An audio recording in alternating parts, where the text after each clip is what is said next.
Hello everyone, this is Richard Wilson from the Hedge Fund Group, and I'm here in Sao Paulo, Brazil doing this webinar here today for you guys. And if you're not familiar with the Hedge Fund Group, we're an online networking association. We have about 33,000 or 34,000 members now. We offer a lot of free resources. We have a free ebook, free blogs, free webinars such as this. We really try to do that just to generate relationships with people in the industry. And to date, we've just found it to be an effective way to do business. If we provide value first, it just becomes an easy way to get to know more professionals that work in the hedge fund industry. And that's really how we've grown the membership of the Hedge Fund Group over the past few years. So we're just going to wait just another maybe 30 seconds here before we jump into the presentation.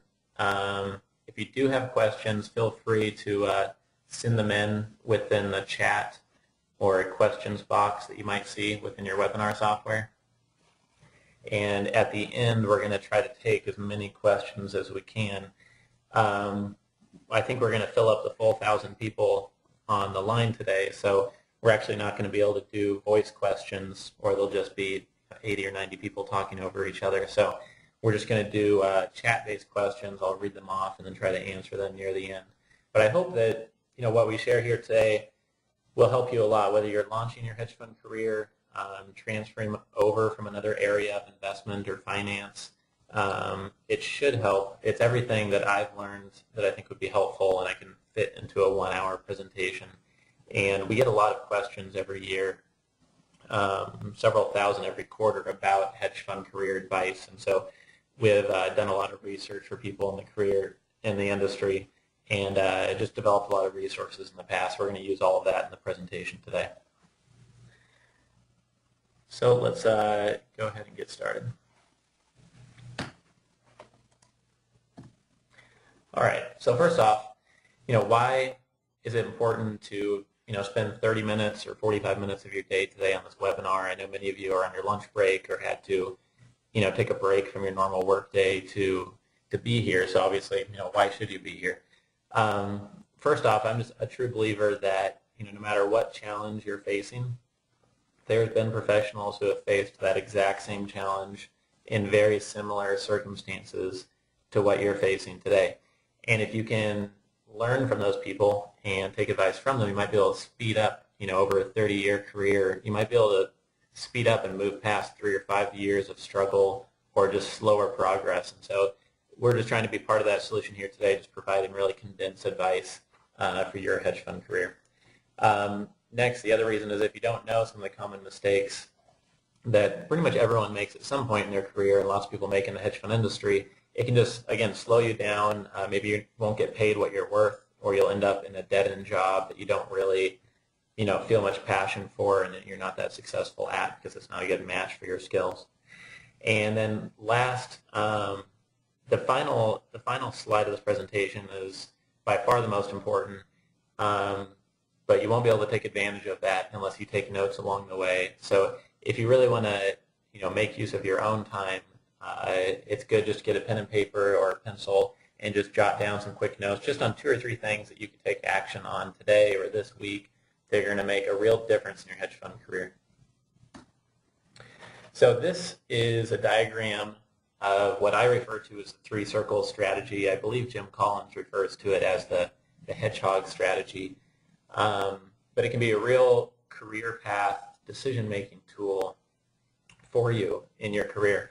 And here's how it works. The top circle, the darker blue, is about what you're passionate about, what you like doing, what you have fun doing, and what you just are naturally drawn to. The green circle is about what you could be really great at, what's part of your natural DNA, what's part of your experience, what's part of your strengths. And in the light blue section here is about what drives your economic engine. So what's going to make a lot of money? What could be very profitable in 5 or 10 years? Or what career path could guide you to being compensated very handsomely for your work? And the point of considering all 3 things, what you're passionate about, what's part of your natural DNA, and then what could make a lot of money. If you only make decisions which fit all three of those criteria, then you can do very well, because what happens is then you don't get stuck.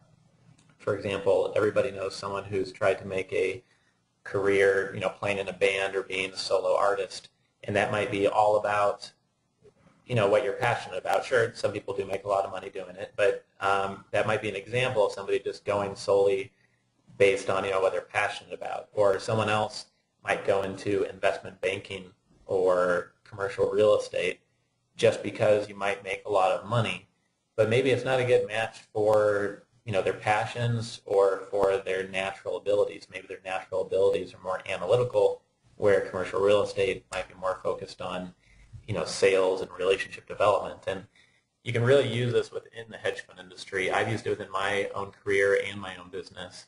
When I was in college, I did a internship with a hedge fund in Europe doing leading indicator trading research.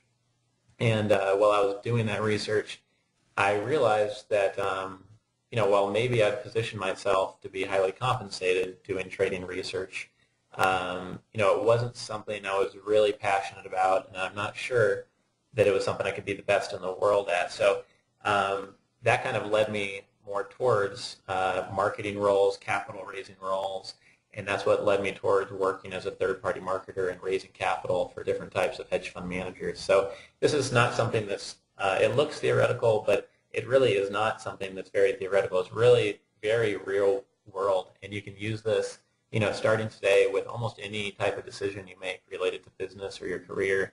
It's just something you just might want to jot down, keep in a business journal if you have one, and just kind of keep in mind whenever you come across an important decision point in your life. Another rule you can live by is never to say yes to an opportunity which does not fill all three of these criteria points. So I've made a video on this topic, top 5 hedge fund career mistakes. You might have seen it. So I'm going to go through these relatively quickly because this might be old hat for some of you.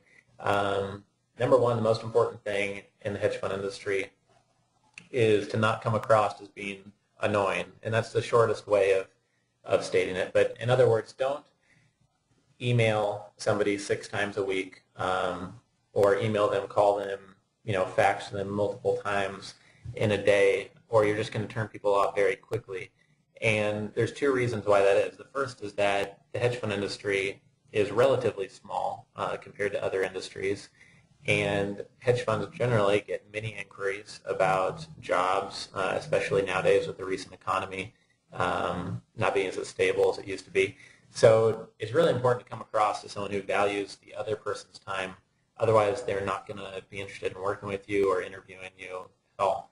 The other reason is that if you think about it, the most valuable employers, or the people who you really want to work with or work for, are probably going to be the busiest people. If somebody has $800 million under management and they're running 5 different strategies which are all growing quickly, they're going to be very busy and very consumed by their business. They're not going to have much time or patience to deal with 8-page long emails or multiple inquiries about something because you're feeling impatient or anxious about being hired in the industry. So just make sure you don't come across as annoying. Next, don't be overconfident. I know some people have a virtual portfolio through a Yahoo stock system, or they have a great trading algorithm, or they have great pedigree from an Ivy League institution or a big firm. And it's just important not to come across as overconfident, because each hedge fund manager and these principals are probably relatively confident in how they do things. And if you seem overconfident, it might seem like you're not going to mesh with their culture. So just make sure you don't come off as arrogant or overconfident during the process. Next is no long resumes and emails, and this comes right back to respecting the other party's time. I always say that your resume should not be any longer than 1 page long, even if you have 25 years of experience. Less is more, because nobody has time to read a 2 or 3 page email, and they usually just won't. They'll skim it, and then if you have your stuff spread out over 3 pages, that same 10 seconds is going to be spent over 3 pages, and they'll actually absorb less than if you have a 1-page resume. Emails, again, keep short. I usually try to keep emails to parties that we don't already have a relationship with down to 4 or 5 sentences, and that's kind of a good rule to go by when you're networking in the industry. Next is generic is boring. While many hedge funds like people who can wear many different hats and have diverse skill sets and be responsible for many different things. You don't want to be generic, so make sure that even if you are somebody who's an analyst, maybe you have experience in managing service providers, or maybe you have experience in some type of hedge fund marketing strategies, or in developing marketing materials, something that's just going to give you something, an edge, an information edge, a knowledge edge, an experience edge over other people who are going to be applying for those same positions. And last is passion is not enough. We get a lot of emails from people who say, and literally say, I will do anything to get in the hedge fund industry. I'm willing to work from the bottom up. I'll do anything. I just want to get in the industry and work for a hedge fund. And that's great, and it's a great attitude to have, but sometimes we don't see the connection between that attitude and then doing the hard work that's needed to gain the knowledge that's required and the experience that's required to really get into the industry. So just make sure that if you're one of those people that has that attitude, that you get some leverage on yourself and use that energy to actually put a work plan into place, take action, and do things that will move you closer to working in the industry in the position you want. And again, if you can avoid these mistakes, you'll be ahead of most of the other people that are applying for these same positions, because most people don't go through webinars or trainings on working in the hedge fund industry. And some of these things are very obvious, but everybody forgets these when they're busy or excited or anxious over a decision. So here's my top 6 hedge fund career tips. It was interesting as I was looking through the registrants. We had about 1,500 people register for the webinar, and I was expecting a lot of students and people early on in their hedge fund career, but I also saw a lot of people who worked either in compliance or trading or in investment banking and other industries, and are looking to transfer over to work for a hedge fund or work with hedge funds. So these tips should apply to everybody on the call, and hopefully you find them valuable.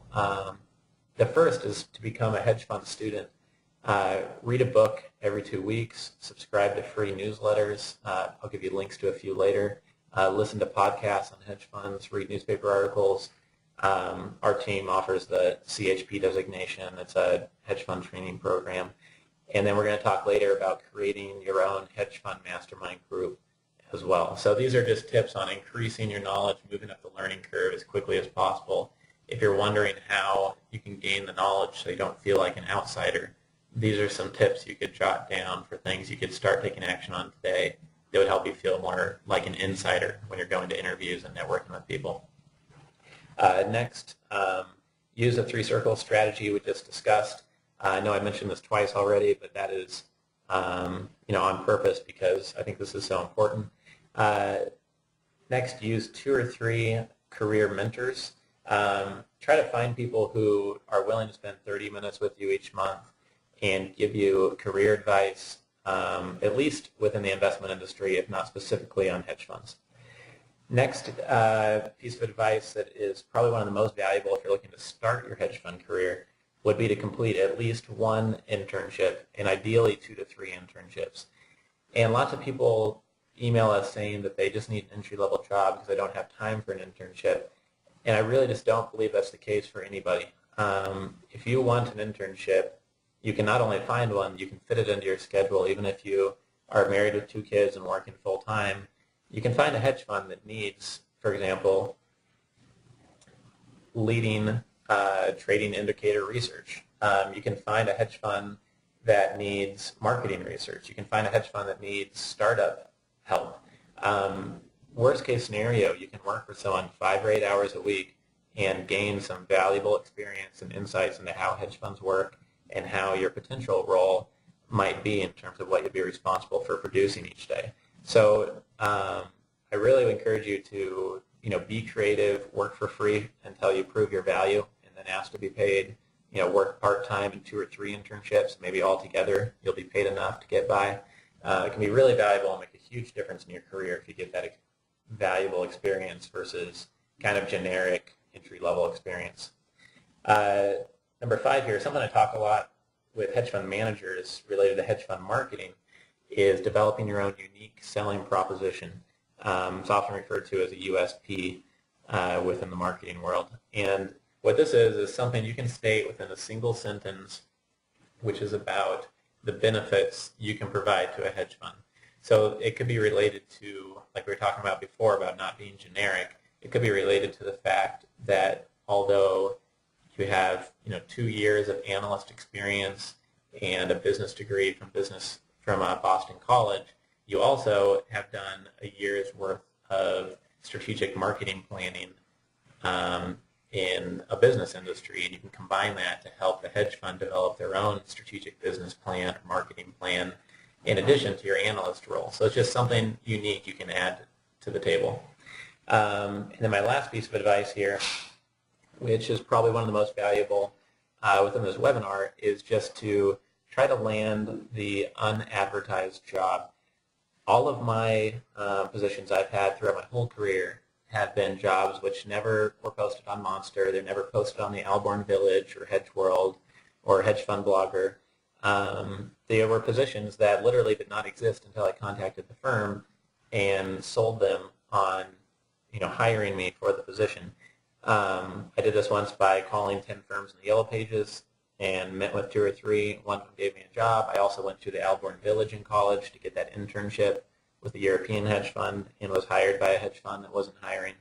And I also, while entering the third-party marketing world, I went to a third-party marketing association where they have many independent marketers that help raise capital for hedge funds, and contacted many of them, met with them, and actually got a position in that industry just by going out there and being proactive. And many times small businesses aren't actively hiring people, but they will if they find someone who's really talented who can add value to their business. So just really keep that in mind, because most businesses in the hedge fund world are small businesses. So now we're going to go over some overlooked hedge fund job opportunities. The number one overlooked hedge fund job opportunity is within the area of working for a service provider. So within the hedge fund industry, there really is an ecosystem of businesses that all work together to make the hedge fund business work. And there are some very large hedge funds that do maybe 80 or 90% of their processes in-house, but 80 or 90% of all hedge funds outsource a lot of their business activities to outside firms. They might work with 6 or 8 different outsourcing firms to outsource operational issues, accounting, auditing, marketing, CRM-related issues, graphic design, compliance, legal work, or trading. And with each of those types of firms, there's someone who's running a small business who's grown expertise in an area such as, say, trading research. And that means that there's a firm, for example, I know one firm creates retail channel research so they can give research to hedge funds on what's happening in the retail markets very quickly, so they can have kind of leading indicators of what might happen to retail type businesses. And it can just give them a slight information edge over competitors. And if you want to work in producing trading research for hedge funds, there's many firms which specialize in doing only that. And if you work for one of them, it's very specific niche training in that area. You get to learn very specific and valuable skills that are more valuable than if you get investment banking experience or work as a financial analyst within a big corporation, because this is a one-to-one match for probably exactly what you'd be doing within a larger hedge fund. And you could spend your whole career working for a hedge fund service provider and still be compensated very well and have a satisfying career. But it's also a great experience to be able to leap over to work directly for a hedge fund at some point. So don't overlook this. I see almost nobody talking about this while they email us, and I think it's a huge opportunity. You'll have less competition going here than when you go to hedge funds. The next overlooked opportunity that is constantly kind of renewing itself in terms of the availability of it out there is hedge fund startups. There's hundreds of hedge funds started every year, and each one of them could use interns. If you meet them face-to-face, have lunch, complete an informational interview, meet for coffee, meet them at a networking event, introduce yourself, and maybe have 2 or 3 things on hand that typical hedge fund startups may need help with. that can really make a big difference. You could suggest helping them with operational issues. You could help them with the business side of things. So to start with, you might not even need a lot of hedge fund knowledge per se. If you have some business management knowledge, you could just help run their business, because hedge funds are really small businesses and they need people to take care of business issues and business challenges which come up. So you could be kind of a business project executor for a small hedge fund, possibly, to get your foot in the door. Lots of hedge funds need help raising capital. You could help them with developing marketing materials, reaching out to potential investors. There's really dozens of areas where you could pitch yourself as being someone who can just help them get started, because in their mind, their first 3 or 5 years will probably be pretty painful. It's pretty hard to raise capital when you're a small hedge fund and have a short track record, and most hedge funds do not raise as much capital as they first expect to. So I would encourage you that if you develop a relationship with a hedge fund manager or two, keep in touch with them. At first, maybe they'll bring someone on at a high salary or try to do things all themselves, but I believe eventually they'll realize more and more how much help they do need, or how much their business could benefit by having additional help on board. So try to meet with local hedge fund managers that are starting up, and talk to them about how you can help them improve their business. The benefit, while working for service providers, is great niche training. The real benefit for hedge fund startups is that you get to wear many different hats. You get diverse experience, and you get the maximum amount of responsibility in the smallest amount of time.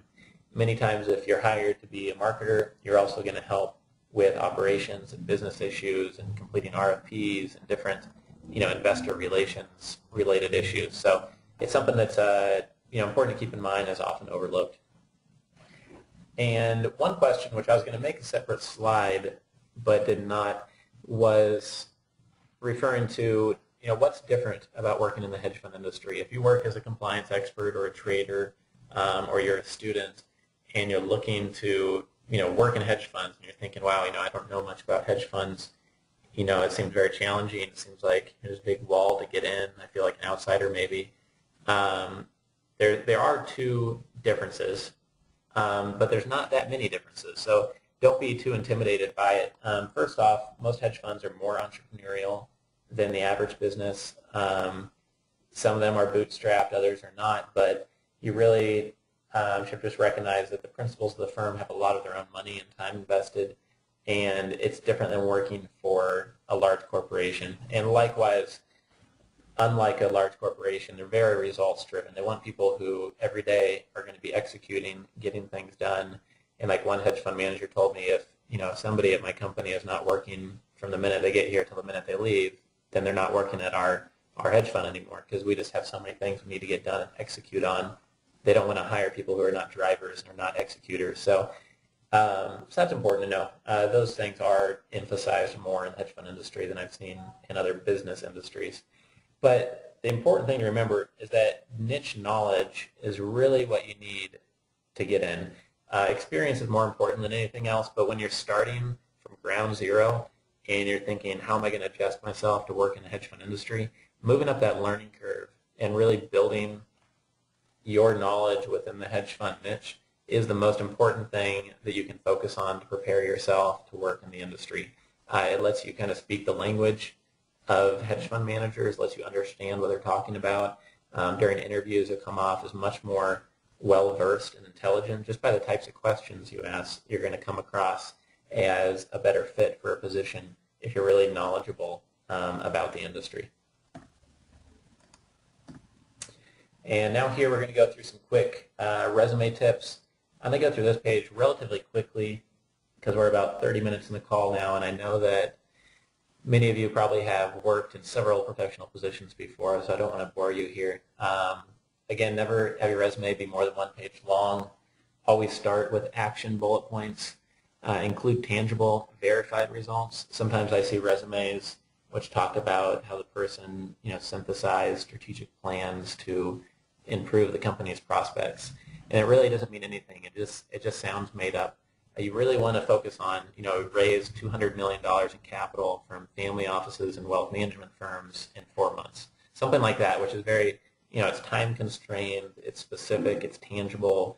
Everybody knows what you mean, regardless of whether they were there working at the company with you or not. So make sure your resume reads like that, very tangible and verified actions. Always start with your strongest experience or education. If you have no experience, but you have an MBA and you completed some strategic projects in school related to hedge funds, or you did some training program related to hedge funds, then put that at the top of your resume. If you have a lot of great experience, but you didn't even graduate from high school, then obviously you'd put the experience at the top.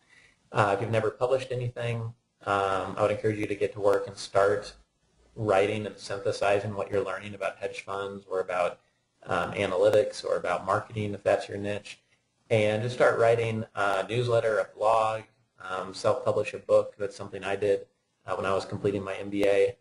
And it really just helps you synthesize your knowledge, and having something tangible you can show potential employers or clients down the road really makes a big difference. And it's just one more thing that can set you apart from the competition out there. Just a reminder, if you're within the CHP program, we have a resume template you can use just to make sure your resume looks professional. It might just save you a half hour, an hour of reformatting your own if you need to fit it into one page. And then make sure you take off experience which is not directly relevant. It's better to have more white space on your resume than talk about how maybe you worked for managing your cousin's dry cleaning business as your first job out of college. So just make sure it's directly relevant, because it'll take away from your positive experience and training if you have non-relevant experience there. So now we're going to talk about developing your own hedge fund mastermind group. First is, it's important to know that you're the sum of what you're exposed to every single day. And this comes from, many areas of psychology have confirmed this, and many business and kind of success coaches talk about this a lot.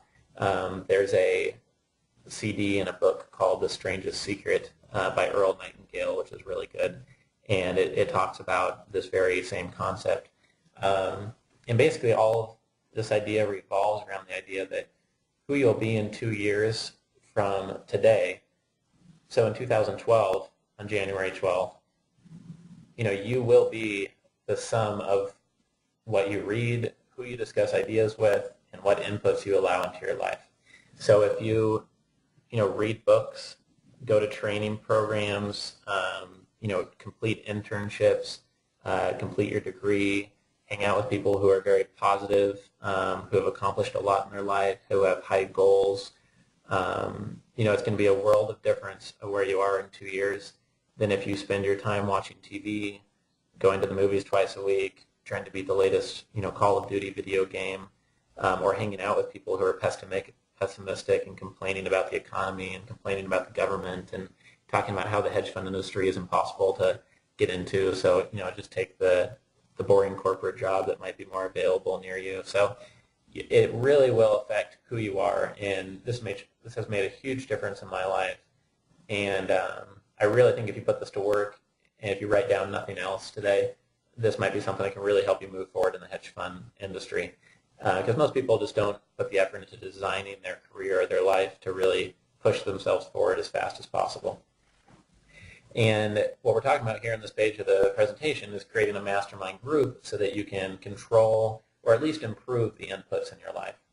A mastermind group, just for a quick definition, is a group that you can meet with once every week or two, at least once a month, that's going to provide you with advice, feedback, and it's usually a two-way street. Usually you provide them with something of value, while they also provide you with something of value, some type of advice. And this can be made up of professionals in your industry, successful investment professionals, other ambitious or proactive students or early career professionals.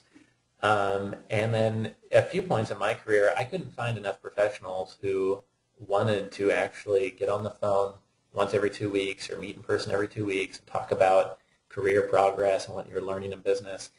I just had a hard time connecting with people like that at some points. And so what I did was substitute some of those relationships for, reading more books. If you are looking to be an analyst or a trader or a hedge fund manager or a marketer, then you can read books on hedge funds, read books on self-improvement, read books on positive psychology, read books on your niche area, such as trading.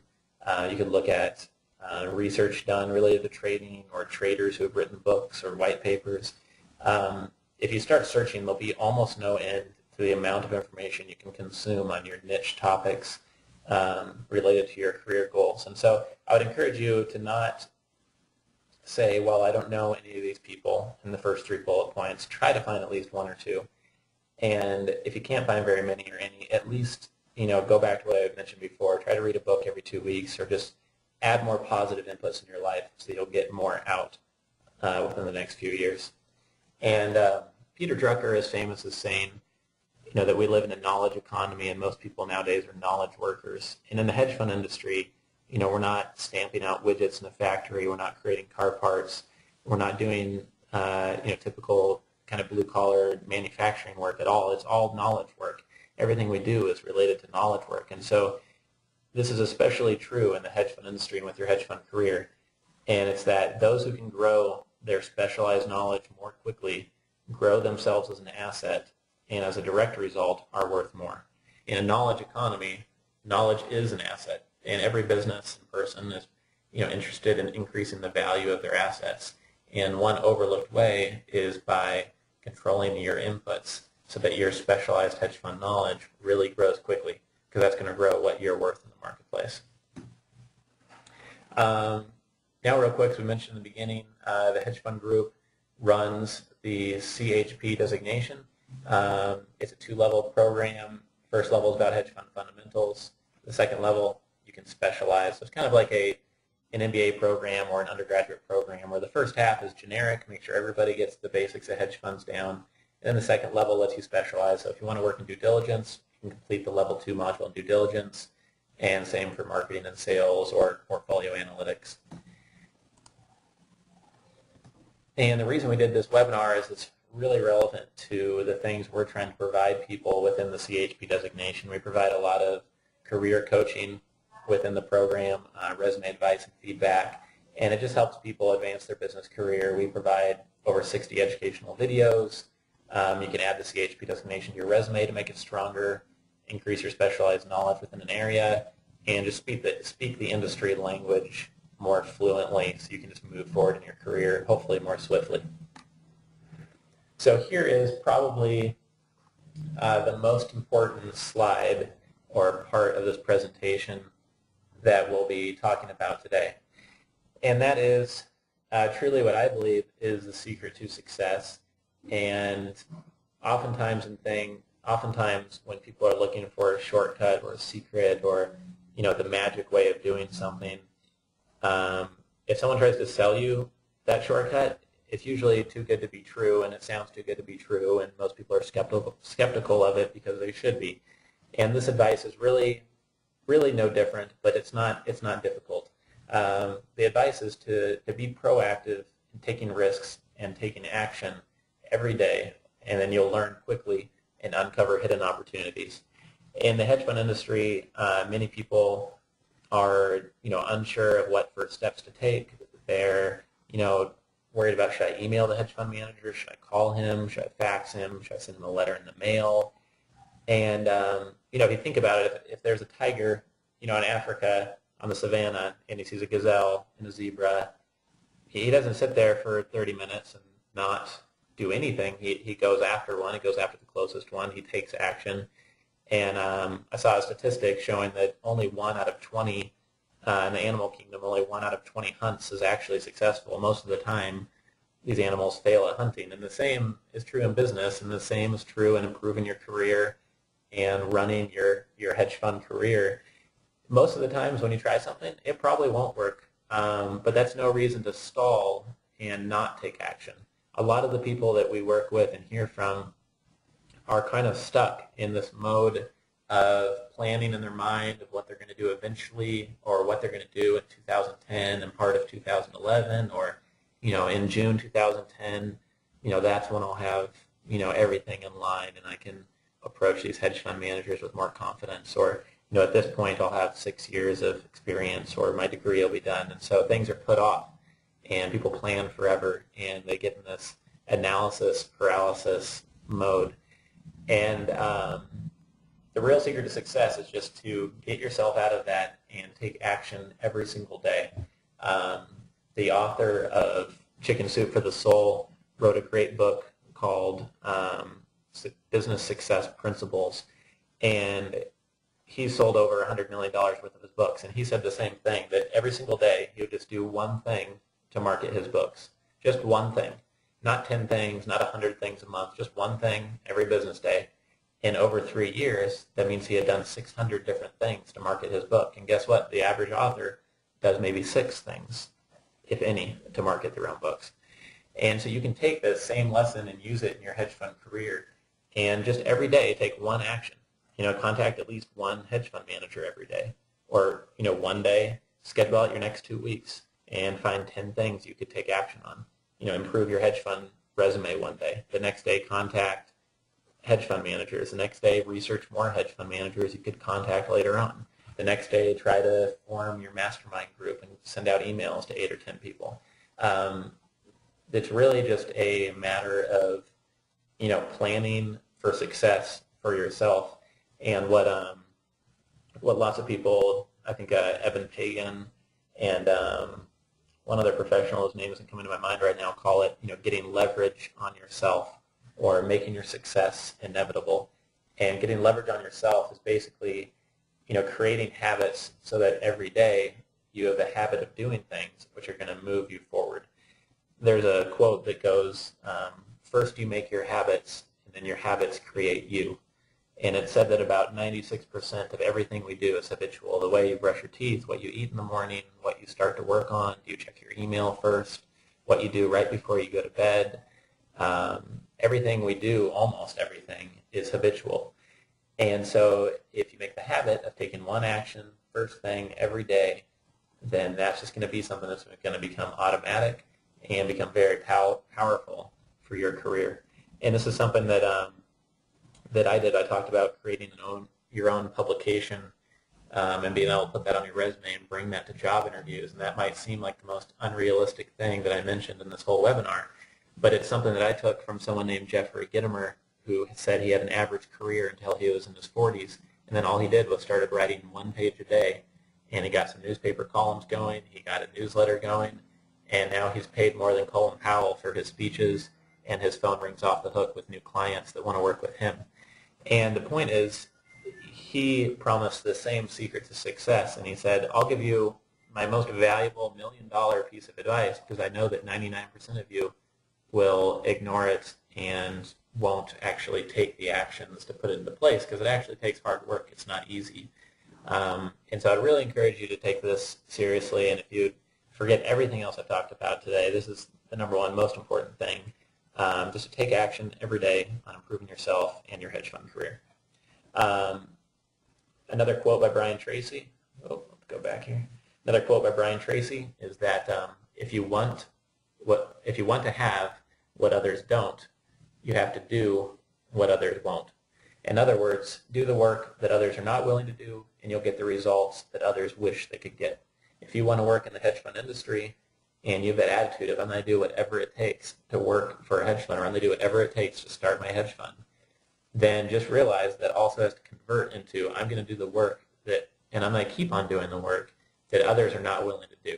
Because successful people, may dislike doing the same work that unsuccessful people dislike doing, but they do it anyways because that's the cost of being really successful. So that really is true in the hedge fund industry because lots of people give up, I believe, too quickly, whether they're running their own hedge fund or trying to get in the industry. And I think we've already hammered these points home, so I'm going to move through this pretty quickly. But lazy people often make up excuses, plan forever, blame the economy, blame people around them, blame the boss, the government. And what's interesting is I've personally met and had lunch with and done seminars with professionals that are worth over $10 million. I think everyone can agree that means they're relatively successful if they created that own wealth for themselves. And not a single one of them were laid-back people that work a 4-hour work week, quote unquote. These are all very hardworking people that take action every single day to improve their business and improve their own knowledge and skills.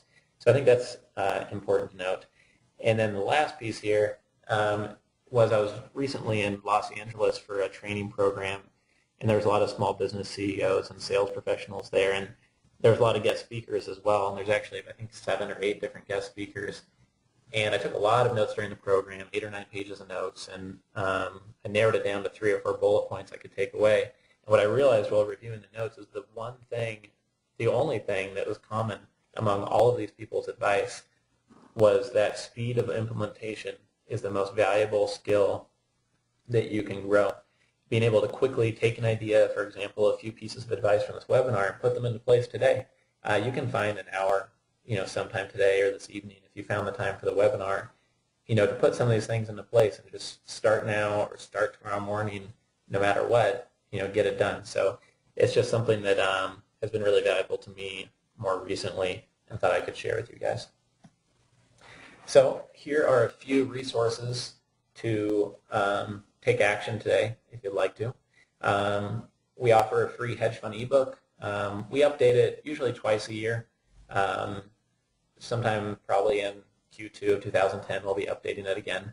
If you want to download it, it's at hedgefundsbook.com, and that's hedgefunds plural book.com, and it's 100% free to download. We also have a free hedge fund newsletter, which I think many of you are already subscribed to, and that is online at hedgefundblogger.com.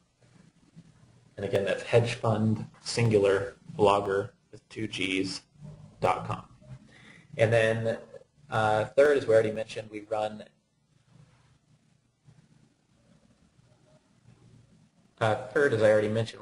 a online hedge fund training and certification program.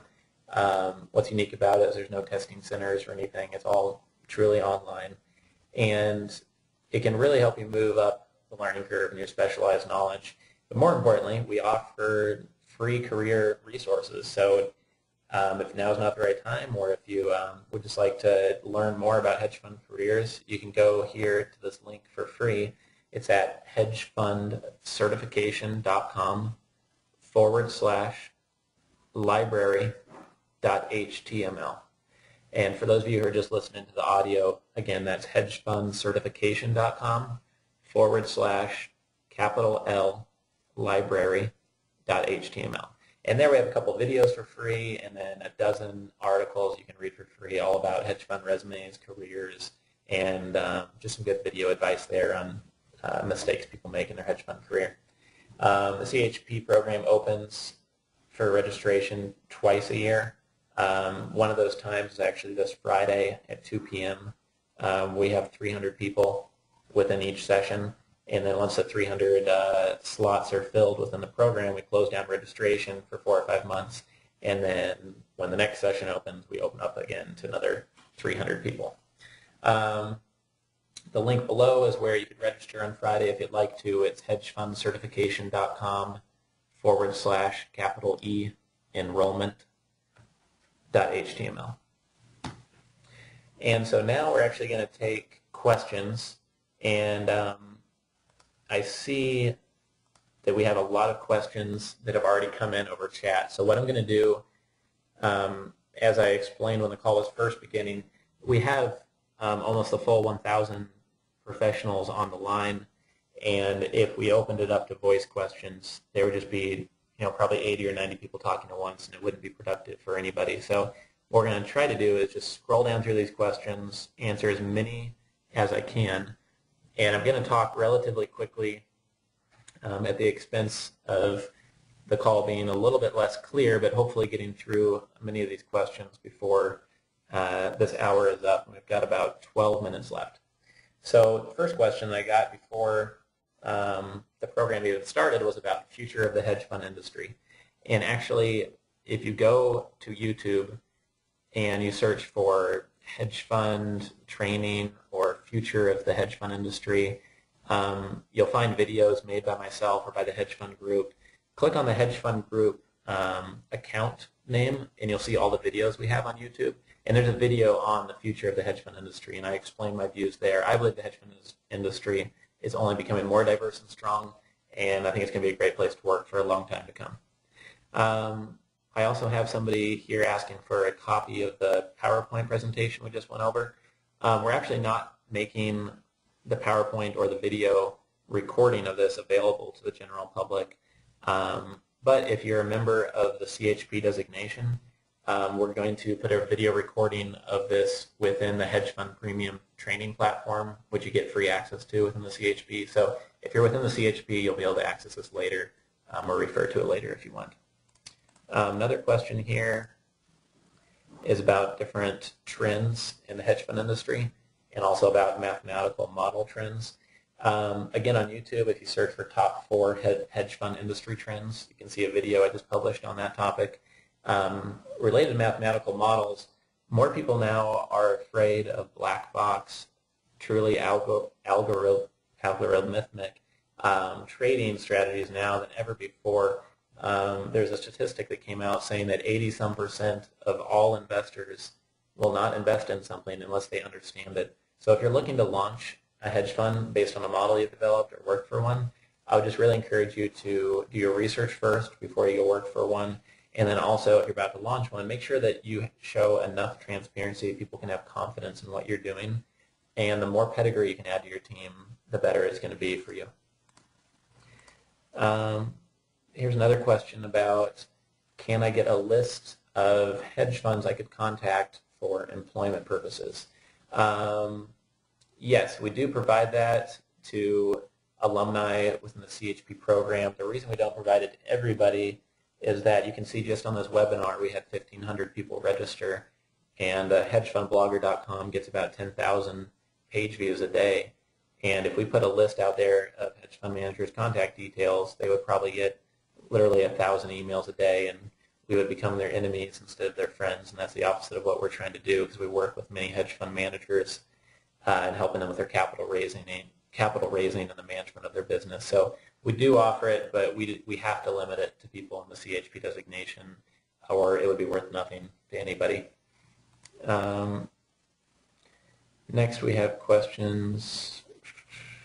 Where could a student be looking to gain credentials to work with hedge funds? The 3 quick ways would be just grow your specialized knowledge as quickly as possible. The cheapest way to do that is by reading books. Complete internships if you have to, work for free to begin with. And then the CHP program can help, but there's a lot you can do that really doesn't cost much money. It's just about taking action every day so you can learn more and meet in person with more hedge fund managers all the time. We have a question about what is a hedge fund mastermind group. I believe this question probably came in before we covered that, so I'm going to skip that.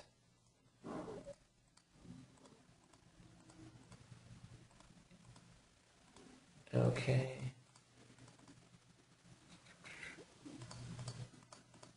And I apologize, I see the sound was cutting out during parts of the program. We'll make sure and follow up, and if the audio is too bad, we'll just send everybody the PowerPoint and some notes along with it so that you get the full value out of this webinar. Here's a question about the benefits and drawbacks of working at a fund-to-funds company. I think that working at a fund-of-hedge fund is a great opportunity. It's similar to working for a small hedge fund in that you can get a real diverse set of experience. Oftentimes a fund-to-fund will work with many different types of hedge funds, and you'll get exposure to all of their different strategies and ways of running their businesses, and you'll get really familiar with hedge fund due diligence and performance measurements. And those are things which can be valuable while working for an allocator, such as a large institution like a pension fund or a family office or an endowment fund, or it can be valuable working for a hedge fund and helping them raise capital from fund of hedge funds because you've been on the other side of the fence and you know how they work. It's something I didn't mention here, but maybe should have, that fund of funds is a really good place that you can gain experience in the industry.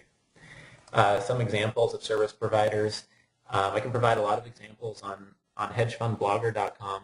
If you visit that blog, on the right-hand side you'll see some badges, some small graphics from TradeStation Prime and Investment Law Group and the Malik Law Group.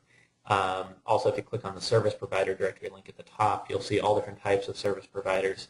So you can go there and apply for positions. The Alborn Village has a lot of service providers. You can search for them on Google and email them through the Alborn Village. Also, Hedge World has a service provider directory which is free to access. So those are all great places to go and apply for positions. Here's a question about, will hedge funds not be outsourcing reporting requirements to third parties? Could that be an opportunity? I believe that hedge funds are going to have to do more and more reporting.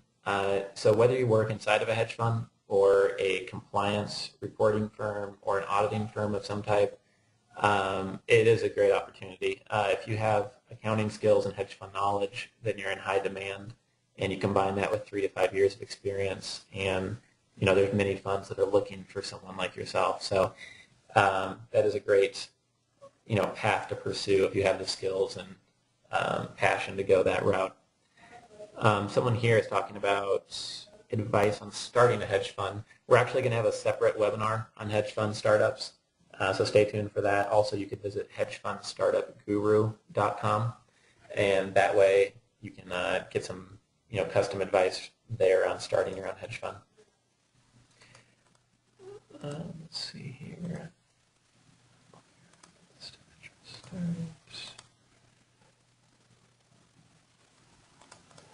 Let's see what other questions we have here. Somebody's asking what the first steps they should take to start their career in the hedge fund industry. And I would just encourage, the very first steps is just to literally write down an action plan for the next 10 days, get in the habit of taking action and seeking the internship, hedge fund managers in your city you could meet with, service providers maybe you could complete an internship with, and create an action plan would be the very first thing I would suggest that you do. Let's see here. Somebody else is saying, I'm a student in South Africa looking for hedge fund career advice. We have a website called hedgefundscareer.com, and that website is free to access. It's just a blog. It provides career advice. You might want to visit that website for more advice, or go to the resource link we provided a few minutes ago at hedgefundcertification.com. Here's another question saying, should we start with little experience at a strongly recognized company or strong experience at a little known company? I personally have always found it valuable to get strong experience at a little known company, and here's why. When it comes down to meeting with a business owner or a principal of a business and convincing them they should hire you over the other 5 or 20 candidates they're looking at the end of the day, everybody cares about results. There's politics and there's culture and there's people have friends in the industry they might want to hire over you, but most people care about results more than anything, and business is business and people want to get things done. So if you have great experience and while you're working in a quote-unquote strong experience role, you just keep on expanding your responsibilities, it's going to be much more valuable, I believe, than working at a large firm but having very little responsibility. And I know that the time is running short here, and it might cut us off in just about a minute and a half or 2 minutes. So if it does, I apologize, but I'm just going to keep on answering questions here just to try to provide some more value right before it's over. The book I referenced related to who you're going to be in 2 years was called The Strangest Secret by Earl Nightingale. And that is a great book. I've actually have it on audio, and I put it on my iPod. I've listened to it at least 20 times. It's just a good reminder. Listen to it once a month or once a quarter, and it kind of keeps you on track. The other book is called Business Success Principles, and I believe it's by Jack Canfield. And that, if you're going to read one business book this whole year, that book is worth its weight in gold, literally. If you follow the advice in that book, it'll provide you a lot of value, and you could read that book literally, once a week, or read just one chapter a week for a few years and still get value out of it. So I really encourage you to look into obtaining that book. Let's see here. I'm starting a hedge fund, and I want to hire professionals in different areas, including capital raising. Do you host a site where I can post positions? I'm pretty sure many of the people on this call would like to connect with you.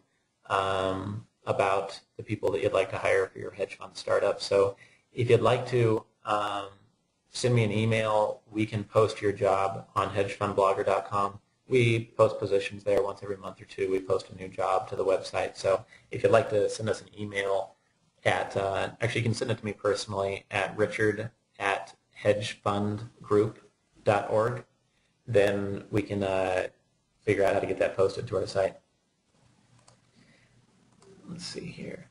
Here's a question about if I'm a mid-career professional in unrelated industry, how receptive are employers for hiring me into a position in the hedge fund industry? So for you, if you have experience outside the hedge fund industry, what you have to really do is carefully construct your unique selling proposition. Find out what 3 strategies or skills you picked up outside the industry, stress those, and combine that with just an overload of specialized knowledge. Everybody else who may be applying for positions may have more industry experience than you. But if you can have tangible, specialized knowledge, show them things you've done, projects you've worked on, internships you've completed, or how much you know, combine that with the skills you can bring from the other industry, and maybe try to make it a risk-free proposition for them, like work free for 2 weeks, and then you'll prove that after 2 weeks you're going to be a huge asset to their company and they're not going to want to let you go. That can really work. I've used that myself, and I know it works because CEOs and entrepreneurs want people who understand risk management and running a business. And when you take away the risk, you make it pretty easy for them to take, the very small risk of letting you try to help them grow their business. Oh, I get this question a lot. I'm 35 years old. Is this an age barrier? Or is there an age barrier? I would say absolutely no.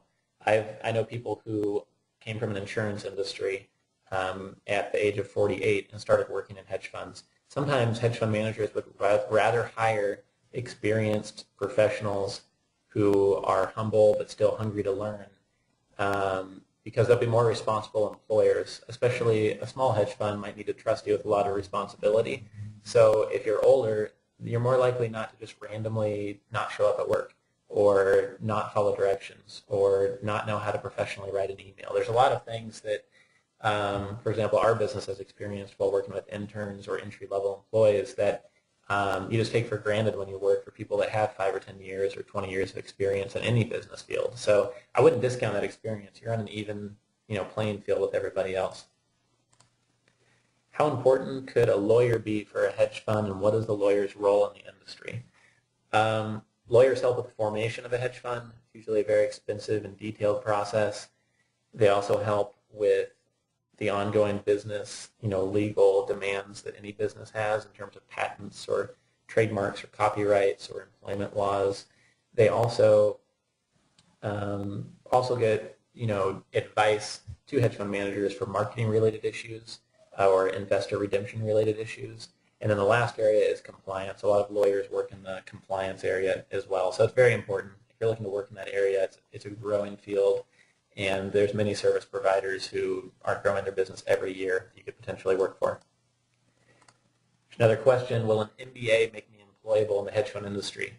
An MBA alone, or really anything alone on its own, will not make you employable.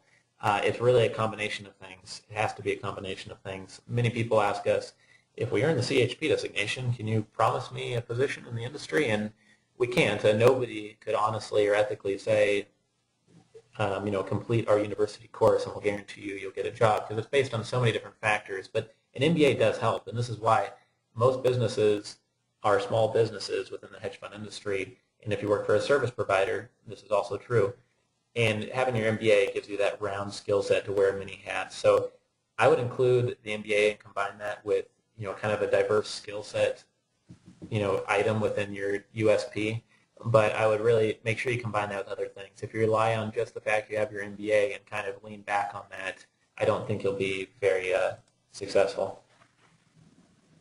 With an MBA, here's another question about age. Key different.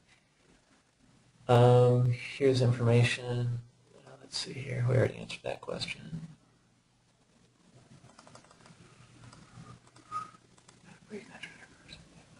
How to break into the hedge fund industry for a person who has not worked for a while. My advice for professionals who have not worked for a while but want to break into the industry is, again, look back at what experience and skills you do have, move up the learning curve, build your specialized knowledge, go overboard on your specialized knowledge within the niche you want to work in. If you want to work, for example, I really wanted to work in hedge fund marketing and capital raising. So what I did was I went overboard on showing I had specialized knowledge in this area. And what I did was I looked at pitch books that are often put together for hedge fund managers. And it's when you're marketing a hedge fund manager, you put together a 30-page pitch book. And what I did was I showed that I know what a pitch book was and how it was constructed by creating a pitch book on myself and pitching my specialized knowledge and experience to the third-party marketing firm. And that's what got me hired, was showing that ambition and hard work, because I spent probably 10 hours putting together this pitch book just for this one company, trying to get this one position that didn't even exist. I was just trying to convince him to hire me. So if you do something like that, you can definitely still get into the industry. Excellent books on hedge funds, recommendations of books. If you go to hedgefundbookstore.com, that is the best place to get the books that we would recommend. Those are the best books. I'm actually coming out with my own book from Wiley on May 3rd. I think it's being published, and it'll be available on Amazon. And it's going to be called The Hedge Fund Book, a training manual for hedge fund professionals. And let's see what other questions we have here. How much is the CHP designation? It's $550 for level 1, $650 for level 2, or if you register for both at once, you can save $300, and both levels just cost $899. What opportunities do you see occurring with fraud consultants in the hedge fund industry? Most consultants related to fraud, there's really 3 areas, I guess, where you could work as a fraud consultant. You could work as an independent fraud consultant, which is the most unique and rare place to work, but it's growing for sure. The next place would be to work for a fund-to-fund. They're always looking to hire external consultants to improve their due diligence, or hire consultants to improve it. Also, third place to work would be an institutional consulting firm. They're firms that do research on hedge funds and try to screen them and create a very short list or create a portfolio for their clients. So by working for an institutional consulting firm, you could help them in assessing fraud or potential fraud within different hedge funds. Tips for finding hedge fund startups in my area. This is relatively difficult, but you can set up Google Alerts, which is what I do for many different areas of my career and business. You just go to Google, type in Google Alerts, you can click on the first result, set up alerts so that anytime the word hedge fund startup or new hedge fund or launched hedge fund or launching a hedge fund is mentioned anywhere, within news articles, videos, blog posts, news websites, you'll be notified by email, either as it happens or once a week. And that way you can keep on top of all the times that new hedge funds are mentioned, and that will help you identify opportunities to market, to connect with them. The 3 fields of specialization and CHP level 2, yes, you can specialize in all 3 if you'd like, or 2 out of the 3. The only rule is you have to complete CHP level 1 before you do CHP level 2. That just assures everybody has the base knowledge that they need. Upcoming hedge fund networking events in New York. Yes, we're going to have a hedge fund networking event in New York, actually, this upcoming spring. Let me look up the date real quick. I believe that's on June 17th. We'll have a networking event in New York, and it'll be free to everybody within the CHP and free to everybody within Hedge Fund Premium. And there might be an at-door cost for the general public, but it's usually $20 or less. So hopefully it'll be free to everybody, but it just depends on the sponsors we get. But June 17th is that networking event date in New York.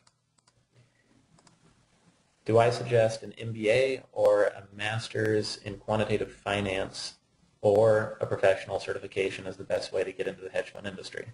I think they're trade-offs. If you want to be a quant analyst, there really is a huge amount of knowledge that you need to move up the learning curve on, and I would suggest getting the quant degree along with a professional certification. If you already have a college degree and you're looking to get into the industry in the next 6 months or next year, then I would suggest just taking the professional certification program. Or if you're a student still completing your undergraduate, I would suggest completing the professional certification program. But if you are someone who completed their undergraduate degree a long time ago and more than 7 years ago, you may want to consider, or if you never got a business degree and it was in some other field, you may want to consider getting an MBA alone or an MBA with a certification program of some type, just to show that your knowledge is very up to date. Because some people, even though it's illegal to discriminate based on age, if you've been educated 20 years ago, that might, the benefit of that education might be discounted a bit, but oftentimes your experience will more than make up for that. Oftentimes experience is worth 5 times more than a university degree that has nothing to do with hedge funds, simply because it's not a one-to-one match of what you're learning in school. How is the hedge fund industry in Brazil and Sao Paulo? It's better than I thought it would be. I first came here to Brazil 2 years ago, and I met with a hedge fund manager for lunch. And what's interesting is there's a higher percentage of CTA funds, commodity trading advisors here than there are in the United States. And there's about 300 hedge funds based here in Sao Paulo, maybe another 100 throughout the rest of Brazil, including Rio. But Sao Paulo is really the business capital of Brazil, as well as the hedge fund capital.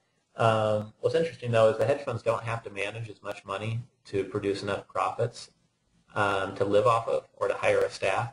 So it's actually a better place to run a hedge fund for some people. English is quote-unquote the business language, but you really do have to speak Portuguese to get around well here. But it's interesting that there are that many hedge funds down here. When I first came here, I did not think that Brazil is a big hub for hedge fund activity. But now I'm actually spending 3 to 5 months out of the year in places like Brazil and Russia and Europe, connecting with hedge funds in these markets because there are so many of them. Do we have CHP participants in India? Yes, we do. We've had probably 10 or 20 from India. We've actually had participants from 30 countries so far within the program. There's a couple more questions here about the CHP, but I really want to focus more on career advice. So if you have another question about the CHP and I haven't answered it, please just email us at team@hedgefundcertification.com. And here's another question about more webinars. We are going to be having many more webinars. Several of these will be available to the public for free at least a few times a year. Some of these will be available only to people within Hedge Fund Premium. I would say the majority of them are going to be available only within hedgefundpremium.com. And then some of them will not be available to the public. But we will have more related to hedge fund careers in the future, about hedge fund internships and just growing kind of like your specialized knowledge asset in the industry down the road. Actually, if you visit hedgefundblogger.com tonight at, I think, around 10 p.m. Eastern Standard Time, or anytime tomorrow, if you go to hedgefundblogger.com, you'll see a list of future webinar topics that we're going to be coming out with in 2010. And some of those might be interesting to you if you're looking to specialize within a certain area or start a hedge fund or learn more about careers in this space. So I think that I've almost made it through all the questions. Just one second here.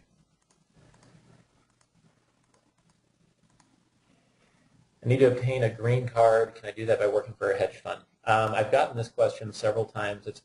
It's very difficult, but it can be done. I think it'd be easiest for you to first come to the United States, maybe on an educational, I can't give legal advice or visa advice, I'm not an expert, but it might be easier to come on a visitor's visa or a educational visa, and then interview and meet with hedge funds as much as possible face-to-face and convince somebody that you can provide so much value to their business that it's worth sponsoring your green card. It's a hard sell to do from a distance, and it probably just won't happen if you're trying to do it over the internet. Are there hedge funds trading fixed income securities? Yes, there definitely are. one thing about the hedge fund industry is it's just become more and more diverse over the last few years, which I believe just creates a really strong foundation for the whole industry. And for example, when the banks were doing poorly, they stopped lending to businesses. Hedge funds started lending to businesses more, lending to commercial real estate projects more. Now there's hedge funds that have moved up that learning curve, and they know how to do this in a profitable way and will forever hold some of that market share away from banks. That's just an example of how hedge funds are becoming more diverse, just in dozens of different ways. Let's see here. How many hedge funds are based out of India? I don't know off the top of my head. Technically, I think you can't even call yourself a hedge fund if you're based in India. But that said, there are investment groups based in India, trading houses which serve hedge funds in India, and there's some huge service providers based in India, so there's still plenty of opportunities to work in the industry there.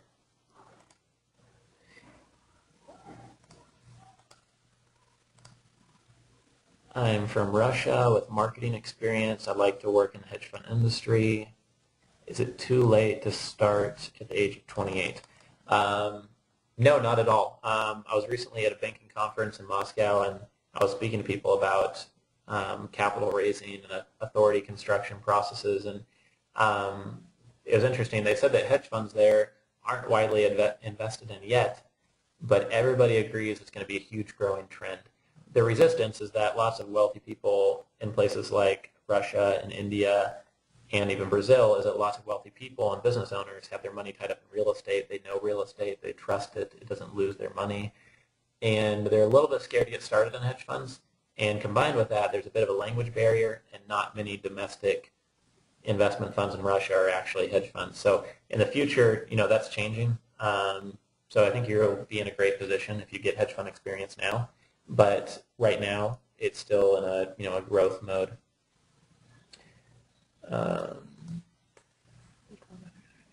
Do you need a strong mathematical computational background to get a hedge fund job? No, you do not. I am a personal example of this. I've actually taken statistics 4 times.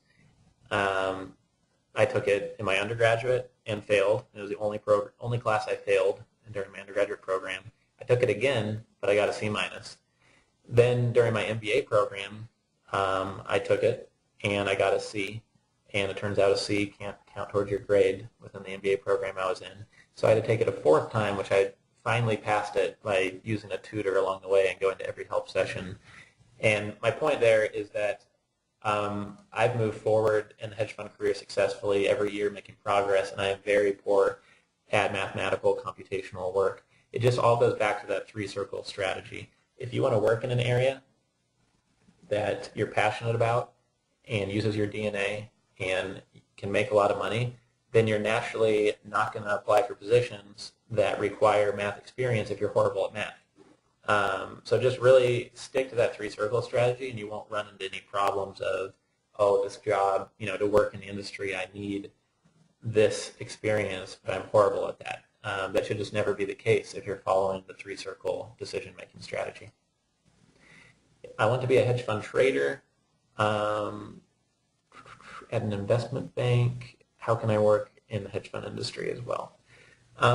Investment banking jobs are great, but hard to obtain. I think a better route is to work for a trading service provider or a hedge fund that's just starting up, a hedge fund that's just launching. Those are the 2 best areas. You could also look into working for a prime brokerage firm. They handle a lot of trading and execution services for hedge funds. What consulting do you offer people wishing to start a hedge fund? We don't offer a lot of direct consulting for hedge fund startups, but this is the one time where we might be able to work together because we're actually creating a hedge fund launch kit, video, audio workbook program for people that want to start their own hedge fund. And we need some hedge funds to participate within interviews and case studies within that kind of product creation progress. So if you'd like to, you can email me at richard@hedgefundgroup.org, and we can connect and discuss ideas about that. And you can also get some free articles at hedgefundstartupguru.com.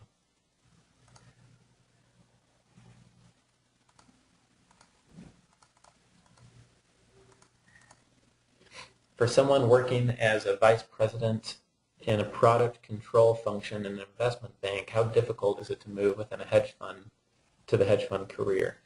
I think the tricky challenge for you will be that if you're in charge of product, management within an investment bank, the best fit would honestly be a large hedge fund where you can help them maybe in marketing or managing multiple strategies being offered.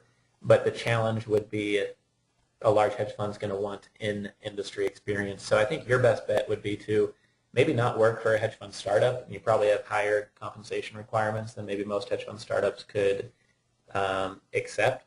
But what you could do is go to a fast-growing, emerging hedge fund manager, which has somewhere between 20 million and 200 million in assets under management. And maybe they can't afford somebody with 10 years of hedge fund experience, but they need someone who's responsible, can be productive, produce results, and maybe they're coming out with multiple hedge fund strategies now. So that would be my best recommendation for you. Get access to some hedge fund databases or directories and aim for those kind of mid-level hedge funds to work for. There's some questions here about the CHP again, but please just email us for those. There's some questions about some competing designations, but just email us those questions as well. Do you see a place for professionals from other industries to transition into the hedge fund business? Yes, service providers and hedge fund startups are the best places to go. Who owns the hedge fund group? Can you tell me more? I actually own the hedge fund group myself. I started the business. It was a one-person business about 3 years ago. And it's actually a story I haven't shared too often about how it actually started. I was raising capital in a third-party marketing firm, and I started a blog writing about everything. I was writing about living in Boston at the time. I was writing about raising capital, about sales, and it turned out nobody cared about Boston, and not many people cared about sales, but they read a lot of my articles on hedge funds I wrote. So I just started writing every day on hedge funds, and all of a sudden I had 1,000 people a day coming to my hedge fund blog.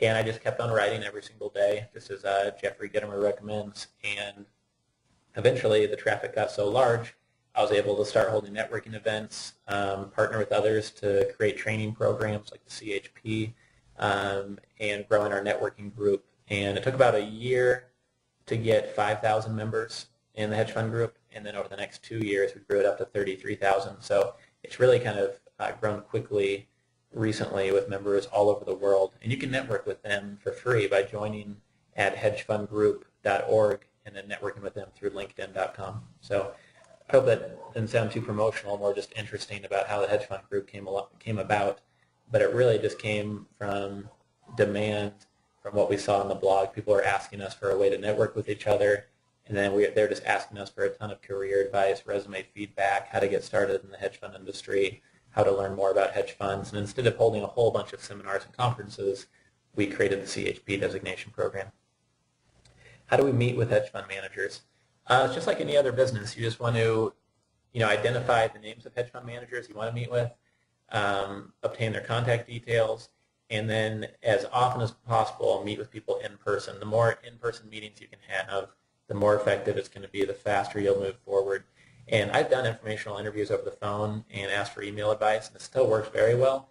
But hour for hour, dollar for dollar, you're going to get more bang for your buck by trying to meet with hedge fund managers in person that live within maybe a couple-hour drive of where you live. How should one approach hedge fund managers for networking? Any specific tips related to cold calling? I've done a lot of cold calling, and it could be a relatively painful process.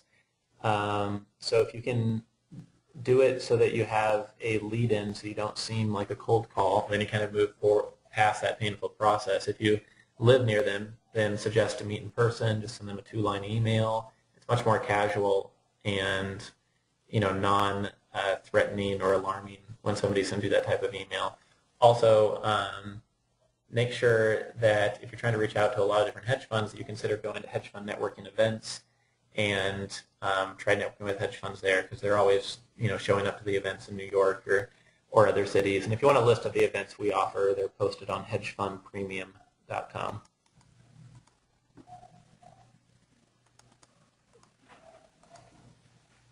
Okay, a few more questions here.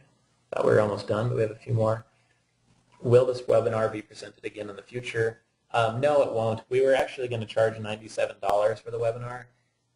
And then the more we thought about it and about our whole business model, the more we realized that we're just, should just give away the whole thing. And it's just going to come around in the end if we provide a lot of value to everybody on the call. So we're not going to make it available again, though.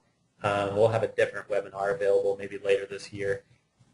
The exception to that is if you're within the CHP program, you'll have access to it within Hedge Fund Premium. Where can we find resources for compliance requirements for hedge funds? If you'd like to email me, I can send you towards a couple of resources on compliance requirements. It's richard@hedgefundgroup.org. And there's no one great place online, but I can point you towards a few links.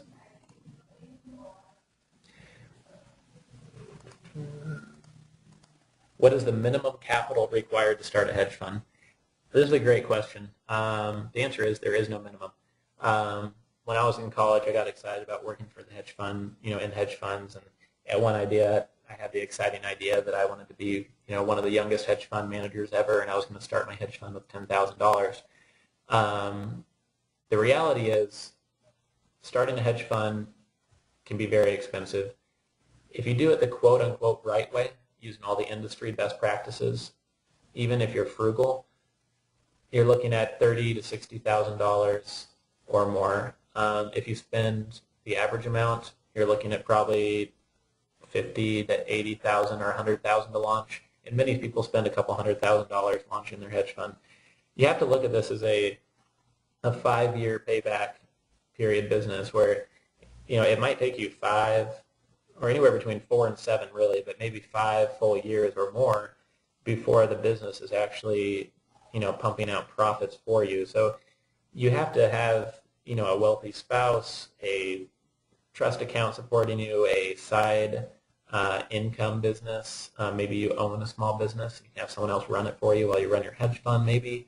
Or you just have enough wealth built up you can run this hedge fund. Or you get seeded by somebody. Somebody provides you with a couple $100,000 or $1 million or $2 million of capital to start trading with, so you have some chance of producing some income your first few years. So you really just have to plan for that, but there is no minimum amount really. I know many people that have started hedge funds with $100,000 and they manage many $1 million right now. People don't know about hedge funds in Turkey. How can I connect with a trader of a hedge fund who can help me be a hedge fund trader? That's a great question. There's many places around Europe or even in America.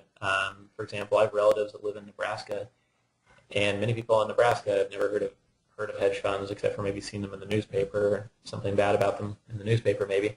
So it's important to realize that lots of service providers work, especially research-based service providers, work globally with clients. And so you should really focus on service providers and focus on ones where you can complete maybe a research role on a global basis for those service providers. That'd probably be my best piece of advice there.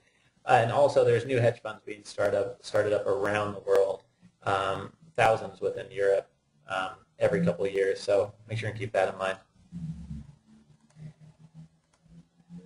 All right, so that's going to wrap up all the time we have for today. I do see another, wow, probably 70 or 80, probably over 100 more questions here. So I'm sorry I couldn't get to all of those. We went about a half hour over already.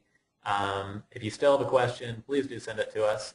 You can send it to richard@hedgefundgroup.org, or if it's about CHP designation, send us an email at team@hedgefundcertification.com. So thanks everybody for participating, and hopefully we'll connect again soon.